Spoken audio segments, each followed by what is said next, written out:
Hello నమస్తే, నేను మీ మంజు. ఈ రోజు మనం వచ్చేసాం ప్రాణ పెయిన్ క్లినిక్ అత్తాపూర్ హైదరాబాద్ కి. గూగుల్లో చూస్తే 1300కి పైగా 4.9 స్టార్ రేటింగ్ రివ్యూస్ ఉన్నాయి. వీళ్ళ వెబ్సైట్ చూడండి, కొన్ని వందల మంది patients we live video reviews ఉన్నాయి. ఈ కాలంలో 30 సంవత్సరాలు దాటిందంటే మోకాలు నొప్పి అనేది చాలా కామన్ అయిపోయిందండి. ఎన్ని ప్రయత్నాలు చేసినా ఎక్కడ తగ్గదు. అలాంటిది దుబాయ్, మలేషియా, సింగపూర్ రకరకాల దేశాల నుండి, మొత్తం ఆంధ్ర తెలంగాణ నుండి ఒక నమ్మకంతో కేవలం 45 నిమిషాల్లోనే నొప్పి తగ్గుతుందని ప్రాణ పెయిన్ క్లినిక్ వస్తున్నారు. అసలు వీళ్ళు ఇక్కడ ఏం చేస్తారు, ఎక్కడా తగ్గింది వీళ్ళ దగ్గర ఎలా తగ్గుతుంది, అసలు వీళ్ళు పేషెంట్స్ కి ఇచ్చే భరోసా ఏంటి, వీళ్ళ మాటల్లోనే అడిగి తెలుసుకుందాం. ఈ రోజు మనతో ఉన్నారు డాక్టర్ సాహిత్య గొట్టేటి, ఇంటర్వెన్షనల్ పెయిన్ స్పెషలిస్ట్. నమస్తే మేడం. నమస్తే. మనం అసలు మోకాలు నొప్పులు ఉన్న వాళ్ళు కొన్ని సంవత్సరాల తరబడి సఫర్ అవుతూ ఉంటారు. ఎన్నెన్నో ప్రయత్నాలు చేస్తారు, కానీ అసలు రిజల్టే కనిపించదు. అసలు వీళ్ళకి పెయిన్ ఎందుకు తగ్గదంటారు? నొప్పి 2 రకాలండి. ఒకటి అక్యూట్, ఇంకోటి క్రానిక్. ఒకటి కింద పడ్డం, గుద్దుకోవడం, తగలడం లాంటి దాని వల్ల వస్తుంది. దానికి దగ్గర డాక్టర్ దగ్గరికి వెళ్ళి ట్రీట్మెంట్ చేసుకుంటారు. రెండోది మోకాల మధ్యలో గుజ్జు అరిగిపోతే ఎముక రాసుకుని భయంకరమైన నొప్పులు వస్తూ ఉంటాయి. దీన్ని ఆస్టియో ఆర్థరైటిస్ అంటారు. ఇన్ని సంవత్సరాలుగా సీక్రెట్ గా ఉంచి వీళ్ళకి తెలియని భయంకరమైన విషయం ఏంటంటే దానికి క్యూర్ లేదు.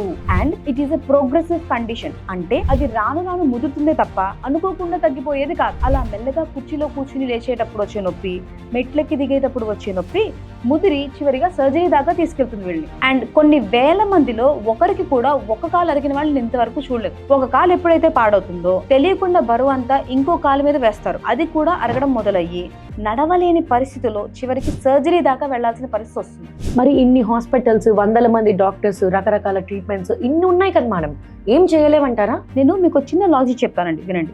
మోకాళ్ళ రీప్లేస్మెంట్ సర్జరీ అనేది ఎమర్జెన్సీ కాదు. ఫర్ ఎగ్జాంపుల్, యాక్సిడెంట్ అయిన హార్ట్ స్ట్రోక్ వస్తే అంబులెన్స్ లో తీసుకెళ్లి మన ఐసీయూలో పెడతారు. కానీ నీ రీప్లేస్మెంట్ సర్జరీ అనేది ఒక మంచి ముహూర్తం పెట్టుకుని మనం నడవలేని పరిస్థితిలో డాక్టర్ ని అడిగి మరీ చేయించుకుంటాం. సర్జరీకి వెళ్లే వాళ్ళని షాపింగ్కి వెళ్ళినట్టు వెళ్ళరండి. మహాబీర గింజలు నానబెడతారు, తుమ్మచిగురు తింటారు, బెండకాయలు తింటారు, ఫిజియోథెరపీలు చేస్తారు, కర్పూర తైలాలు రాస్తారు. ఇవన్నీ పని చేస్తే అసలు వాళ్ళు సర్జరీ దాకా ఎందుకు వెళ్తారండి? ఒక్కసారి ఆలోచించండి. ఇప్పుడు మీరు ఏ డాక్టర్ దగ్గరికి వెళ్తే ఏం చేస్తారు? ఇండియన్ టాయిలెట్లు వాడద్దు, మెట్లెక్కద్దు, గుజ్జు పట్టే మాత్రలు ఇస్తారు, నొప్పి వస్తే పెయిన్ కిల్లర్లు ఇస్తారు. ఇంతకంటే డాక్టర్ని వాడు ఏం చేస్తారండి? మీకు నొప్పి వచ్చేది మోకాళ్ళ మధ్యలో గుజ్జరిపోవడం వల్ల. అది మళ్ళీ తిరిగి రిపేర్ అవ్వనంత వరకు మీరు పైన ఎంత రాసినా, పూసినా, తోమినా, ఊపినా అవన్నీ తాత్కాలికంగా హాయి ఇస్తాయి తప్ప మీకు రిలీఫ్ రాదు.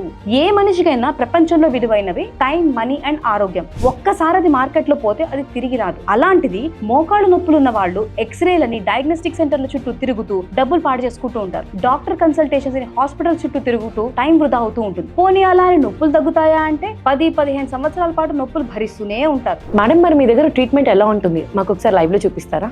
షూర్, తప్పకుండా. మేడం, లైవ్ లోకి వెళ్ళే ముందర నాకు ఒక చిన్న డౌట్ ఉంది. సో మీరు చేసేది ప్లాస్మా థెరపీ. నాకు తెలిసినంత వరకు ప్రాణ స్టార్ట్ చేసి 3 years అవుతుంది. అప్పట్లో పెద్దగా ఇలాంటి ట్రీట్మెంట్స్ ఎవరు చేసేవాళ్ళు కాదు. ఇప్పుడు చాలా మంది చేస్తున్నారు, కానీ వాళ్ళెవరికి సాధ్యం కానంత సక్సెస్ రేట్ మీకెలా సాధ్యమైంది?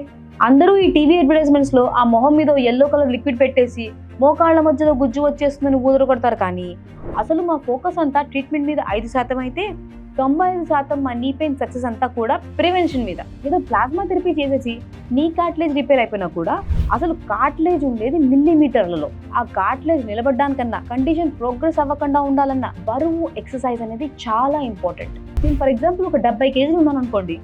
మనిషి అనేవాడు కనీసం 3000 అడుగులు వేస్తాడు డైలీ. 70 kg ఇంటూ 3000 స్టెప్స్ అంటే 2,10,000 kgల బరువు మోకాలు రోజు మోస్తారు. ఆ కార్టిలేజ్ ఫటాఫట్ అరిగిపోతూ ఉంటుంది. అండ్ చాలా మంది పెద్దవాళ్ళు నీ సపోర్టర్స్ వేసుకుంటారు. అది నీ జాయింట్ కి వెచ్చదనాన్ని, సపోర్ట్ ని ఇస్తుంది.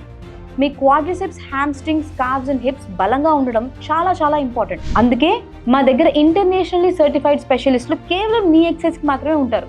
ఏదో కాళ్ళని వెనక్కి ముందుకి ఊపించేసి పంపించారు. అలాగా ఒక డాక్టరు, ఒక డైటీషియన్, ఒక ట్రైనర్, ఒక ఫిజియోథెరపిస్ట్ కలిసి పనిచేస్తే వచ్చే రిజల్ట్ ఏదో ఈ ప్లాస్మా థెరపీ ఇంజెక్షన్లు చేస్తే రాదండి. ప్రాణ పెయిన్ క్లినిక్ లో మోకాళ్ళ నొప్పితో బాధపడే వాళ్ళకి నొప్పి తగ్గించడానికి 3 సిట్టింగ్స్ ద్వారా తగ్గిస్తాం. ఫస్ట్ది radio frequency ablation.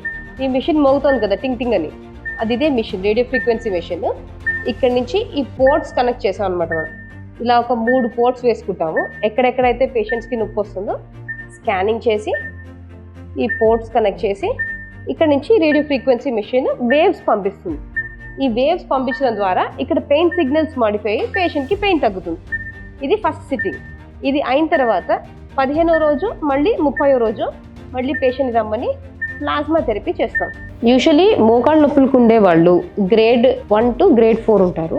So first patient రాగానే ఇలా మనం స్కానింగ్ చేసుకుని నీరేమైనా ఉందా లేదా, మోకాల్లో స్వెల్లింగ్ వాపు ఏమైనా ఉందా లేదో తెలుసుకుని ఆ నల్లగా కనిపించేది వాపు. యూజువలీ ఆ వాపు అనేది బయటికి కనిపించదు, బయటికి స్కిన్ ఫ్రీగానే ఉంటుంది కానీ లోపల వాపు ఉంటుంది.